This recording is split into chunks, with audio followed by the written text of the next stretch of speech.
Welcome to part 2 of my party worksheet.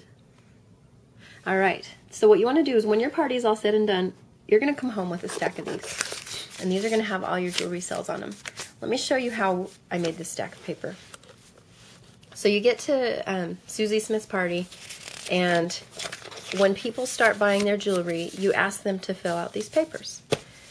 So when they're filling it out, or after they filled it out, or before, it doesn't really matter, you want to write on the back what they bought.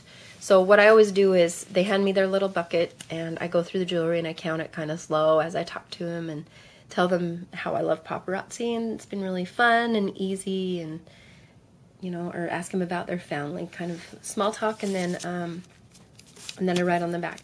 The way that this works for me is, let me show you a bunch of these. These are like fake, but what I do is I write, this is the simplicity of the way I do it. This is all I need to know. If I have a normal number, it means it's a regular piece of jewelry that costs $5. If I SS, it's Starlit Shimmer.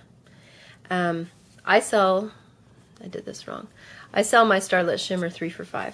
So they bought 6 things and they bought 3 Starlit Shimmer. In my thing, if they buy more than $25, they don't have to pay tax. So $35, because I have to have this record of the amount of money I brought in. I need to have a record of which items I sold, regular or Starlit Shimmer. It actually doesn't even matter if you sold a bracelet or a necklace. All you need to know for your taxes is the original price of what you're selling. So that's what I've done here. They bought 1 item, so there's my item with tax. That's what I charged. If I wanted to, I could write credit card next to it or check, but you don't even need to know that. Your credit card sales will all be logged on your credit card reader.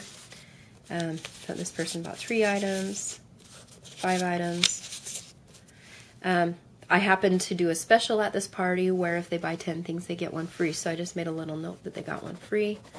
Again, this is kind of just for my records. That's on another video where I log all the free stuff. These guys bought 6 Starlit Shimmer, so it cost $10.50. Again, now I know they bought Starlit Shimmer and not regular items. That's how much money I brought in. So this is how I do it. It works really well. I started this system just a month or 2 into it, and I've kept to it for more than a year, and it works. When I went through and did all my paperwork from 2012, it was all consistent. It was all the same. Some things I was selling for less, and so this amount would be less. But it's irrelevant. I just need to know how much jewelry I sold and how much money I brought in. So it works great. Now, let's say I meet, you know, Zoe, and she doesn't want to fill out a paper. That's fine. What I always do, let's say Zoe bought 1 thing for $5.25 because she was there to be nice and she doesn't want me to call her. All I do is I write it on the edge of one of the papers, and then I put a box around it. And all that box means to me is it's from this same party, but it's not the lady on this paper. That's all it means. And that system works like perfect. It's been so good. It works really, really well at events because I want to have the same stack of papers. I don't want to have, I've tried this, I don't want to have a separate tally sheet from the stack of papers. It gets too complicated. I'll forget where it came from. So this just works really well for me. So I've got this little stack of papers. So what I'm going to do now is, after I have sold to all the ladies' friends, and everybody's gone, I go up to Susie and I get a paper and I write her name on it and I start counting her stuff. So I count 3 Starlit Shimmer as 1 item since they spent $5. So I go 7, 8, 9, 10, 11, 16. I don't count the free one. So 26, 27, 28. See how it's 2 $5 chunks? 27, 28, 29, 30, 31, 32, 33.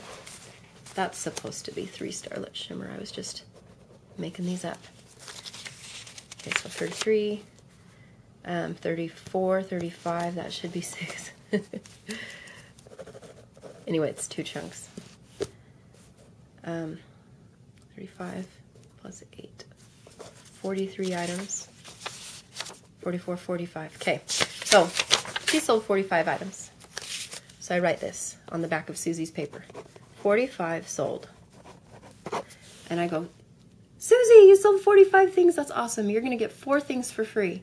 You're going to get 1 for doing your party and 4 for your sales. That's 5 things for free. And she's like, oh, that's so neat. I love it. Oh my gosh, I picked out 10 things that I want, and I only get 5 free.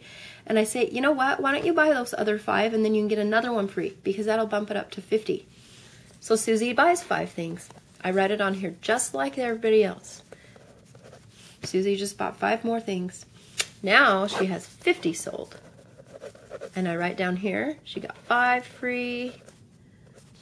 Actually, she gets, yeah, she got 5 free because she bumped it up to 50. And she gets 1 for the booking. And her little girl was cute, and she helped me put all the jewelry out, so I gave her 1 Starlit Shimmer free. There you go. That's my tally. That shows me what I did. So this entire party, I've got 50 sold, 5 free, actually 6 free, and 1 Starlit Shimmer free. So now that I have this is what I take home for my party. I've got this stack of papers. Now I just need to transfer it to my little log here. So I count my papers. I counted them before. There's 9 people who bought. Actually 10 because of Susie. And I definitely count her because she spent her money. So 10 people bought. How many pieces did I sell?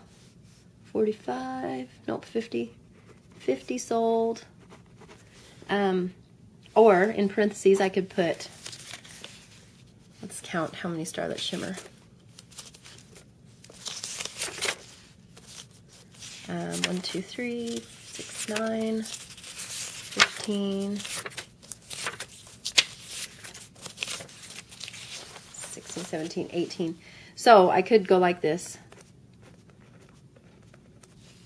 6. So I sold 44 regular things and plus 18 Starlit Shimmer. So this is for me to know. I sold 50 according to her. That's how I know how many things I gave her for free. But in reality, it was 44 regular things and 18 Starlit Shimmer. I hope that makes sense. And then I can put the total amount, and I didn't even add it together, but it's around $200. But I would put the real total right there. And then up right above it, or maybe I'll make another line that says 6 free, 1 Starlit Shimmer free. So that's how I log it, because these are the numbers you're going to need for your taxes. These are the numbers that are going to help you in the future. So you know that you want to rebook her party because it was pretty good.